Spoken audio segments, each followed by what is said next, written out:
பணம் 10ம் செய்யும்ன்னு சொல்லுவாங்க. பணம் 10ம் செய்யாதுங்க. பலவிதமா யோசிக்கவும் செய்யும். ஒரு மனுஷன பலவிதமா யோசிக்கவும் செய்யும். குஜராத்தில அகமதாபாத்தில ஏர் இண்டியா ஃப்ளைட் கிராஷ் ஆகி, அதிலிருந்து 242 பேருமே உயிரோட கருகி போய் இறந்து போயிட்டாங்க. அவங்க இறக்கும்போது என்ன நினைச்சிருப்பாங்க? "ஐயய்யோ! நம்ம குடும்பத்த விட்டுட்டு சாவுறோமே! நம்ம செத்து போயிட்டா நம்ம குடும்பம் எப்படி தவிக்கும்?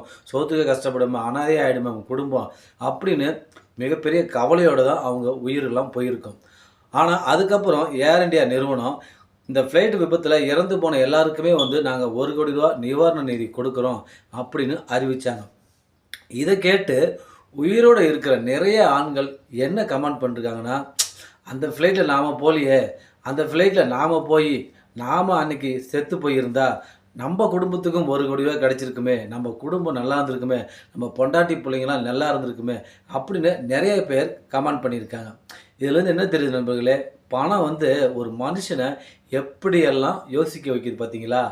அந்த ஃப்ளைட்ல போனவங்க இறந்து போறப்ப அவங்க நெனச்சது, "நம்ம குடும்பத்த விட்டுட்டு சாவுறோமே, நம்ம குடும்பம் அனாதை ஆயிடுமே" அப்படின்னு அவங்க நெனச்சாங்க.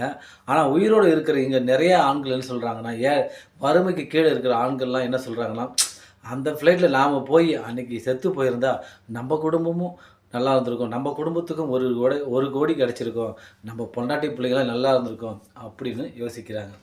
பணம் 10ம் செய்யும், பலவிதமா யோசிக்கவும் செய்யும்.